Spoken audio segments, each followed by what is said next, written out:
Welcome. I'm here today to talk with you about the federal rules of evidence and the Florida rules of evidence. And what I want to do is I want to talk about them in comparison to one another. We're going to compare and contrast various rules. And this is one of a series of lectures about the Florida Evidence Code as viewed through the lens, so to speak, of the federal rules of evidence. My lecture is going to focus on the differences between the two, and we're going to learn them one in connection with the other. The idea is that if you bring to this discussion a knowledge of the federal rules of evidence, then you're going to be fine as you begin to understand the Florida rules of evidence. I'd like to start here with Florida Rule 90.1041. This is substantially the same as what you see in the federal rules of evidence. We're really focusing on the rights of parties and whether or not those rights are affected. In other words, if the judge makes a ruling and admits evidence, in order for that to have been a mistake, such that an appellate issue exists, there must have been a timely objection, or where appropriate, a motion to strike. It has to be on the record, and by record I mean the record of trial, not out in the hallway, not in a sidebar discussion that's not appropriately recorded. And that objection or motion to strike must state with specificity the grounds of the objection. Now there's a caveat there. If the grounds are readily apparent from the objection, then you don't have to state the grounds for the objection. But I want you to think about that for a moment from an advocate's perspective, from a trial lawyer's perspective. Who is going to be determining whether or not the grounds are apparent from the circumstances? The appellate court. Do you want to place the future of your potential appellate issue in the hands of an appellate court? Well, the answer is simple. Of course you don't. So the best practice is to state your grounds with specificity so that the appellate court knows what it is that you're worried about.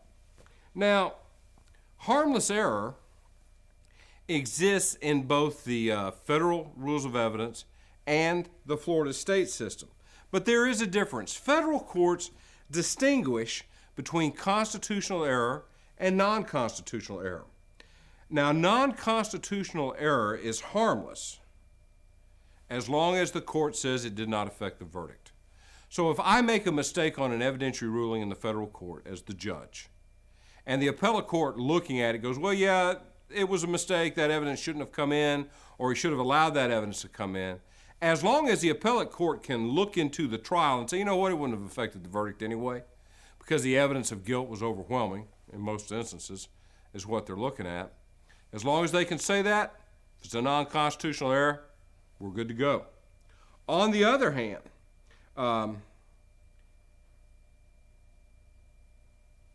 if you can show that it affected a substantial right to a beyond a reasonable doubt standard, then you might have something that you can work with.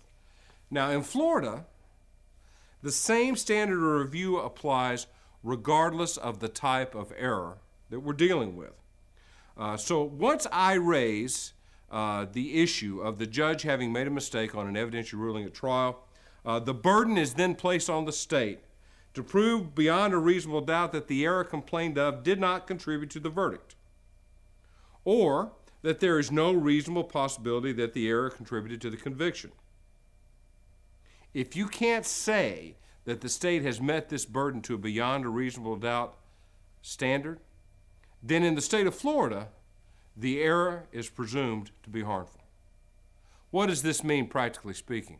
It means that mistakes made in a Florida trial court about admitting or excluding evidence by the court, by the judge, have a better chance of potentially being a viable appellate issue in a state court system than in the federal court system.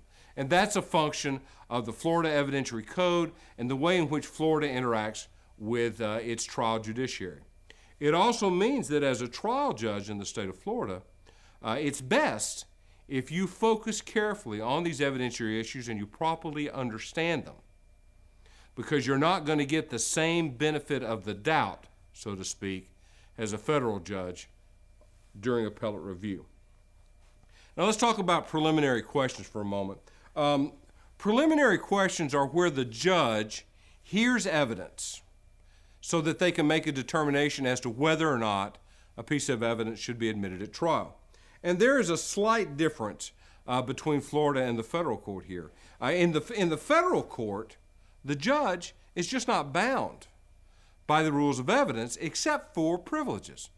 So for example, if I'm a federal court judge and I'm trying to determine whether or not a witness should be allowed to testify or a piece of evidence should be admitted, the counsel who is arguing for admissibility can take an inadmissible piece of evidence, let's say a hearsay statement, that for which there is no hearsay exception, and then use that hearsay statement as the basis for admitting the other piece of evidence.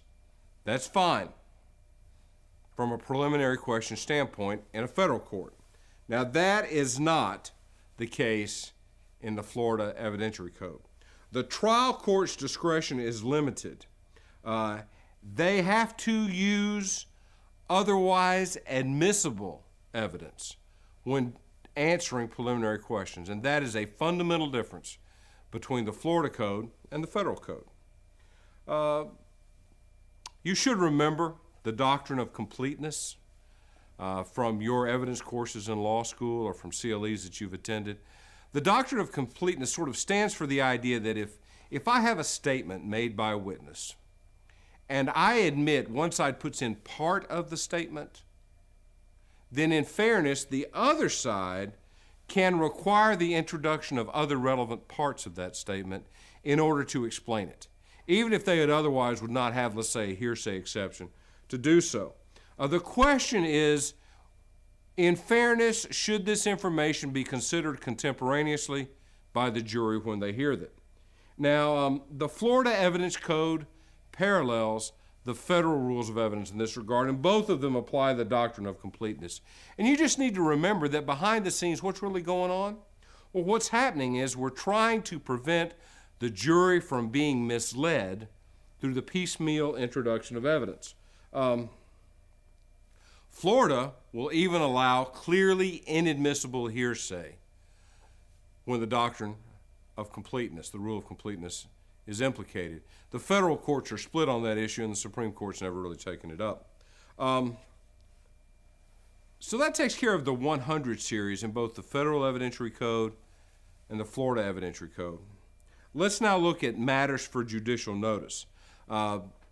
Judicial notice in the state of Florida is much more defined than in the federal rules of evidence. So we'll start here with section 90.201, and this is mandatory judicial notice. There are some things that the court just has to accept and admit. Decisional, constitutional, and public statutory law and resolutions of the Florida Legislature and the United States Congress, Florida rules of court that have a statewide application, the rules of the court themselves, the rules of the U.S. court that have been adopted by the U.S. Supreme Court, and rules of the court of the U.S. Supreme Court and the U.S. Courts of Appeal. If there is a rule in place that governs a procedural aspect of the application of law, a Florida court has to take notice of it, judicial notice when so requested. It's mandatory. Now, on the other hand, the permissive judicial notice is different. That comes from section 90.203. First of all, a party has to request judicial notice. And once there has been a request by one party of judicial notice,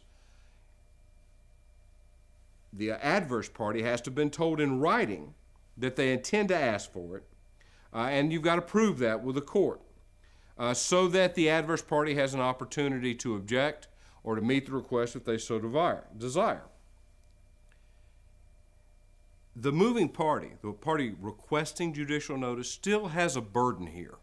They have to show the court that the thing that they wish them to take judicial notice of is something the court has the ability to take the notice of. But in a civil case, if they've met that standard, they're going to be fine. Now, here's the rule for judicial notice in civil cases in the state of Florida. It's 90.206. And if we take a look at it, we determine a couple of things from it relatively quickly.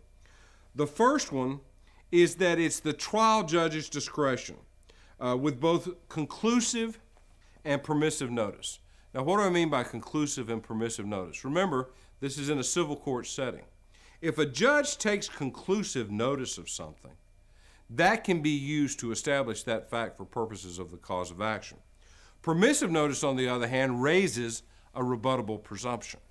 And in a civil case, I can have both conclusory and permissive notices. The judge gives an instruction based upon which one occurs in the civil case. Now, in the criminal case, it's a little bit different.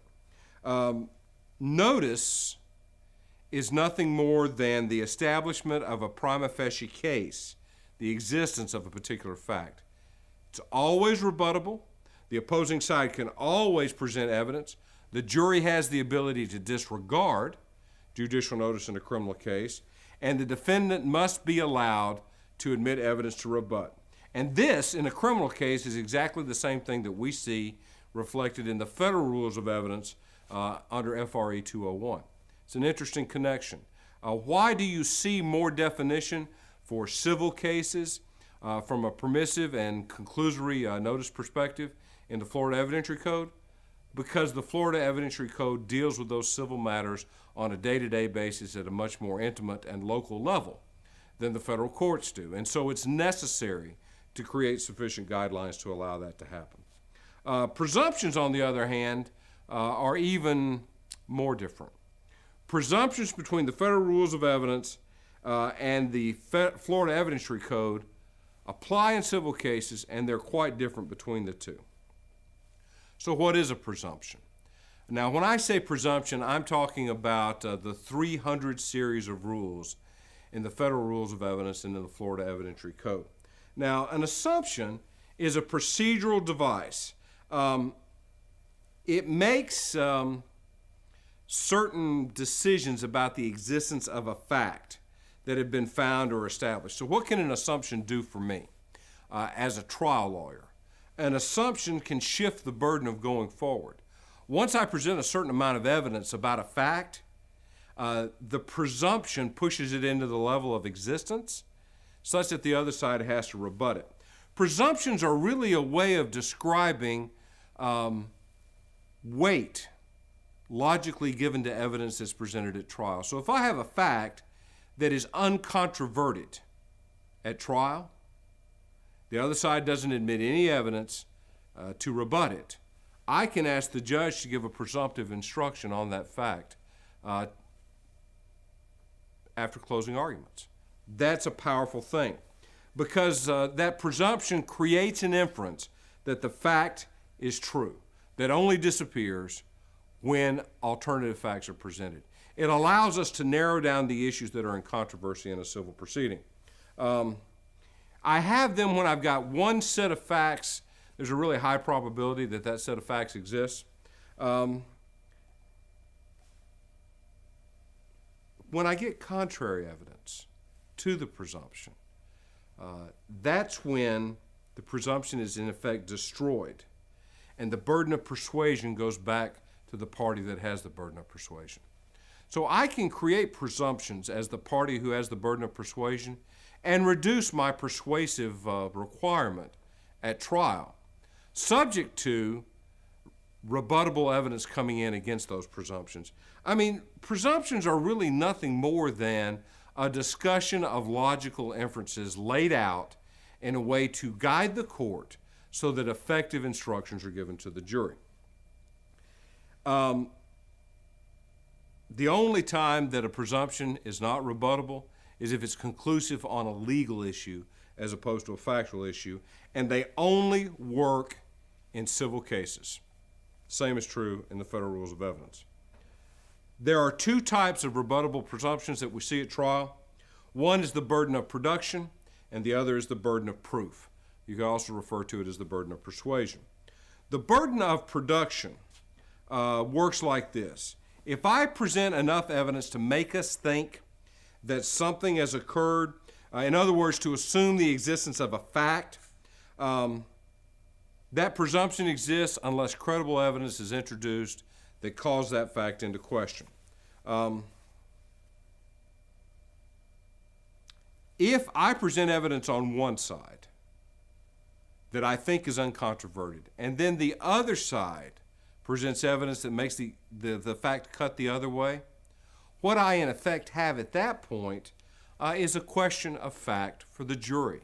The presumption goes away, and it becomes within the purview of the jury to ultimately decide which fact is going to hold sway at trial.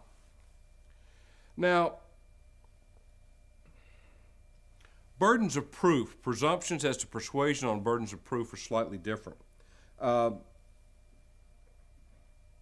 Once I get a presumption on my issue of burden of proof, I've now burden shifted for the other side to show that, in fact, there is some existence of a fact in controversy. Well, that takes care of the 100s, the 200s, and the 300s. We've talked about preliminary questions of fact. We've discussed judicial notice and presumptions and the way in which they apply in court, both in the Florida court system and the federal court system, looking at the federal rules of evidence and the Florida Evidentiary Code.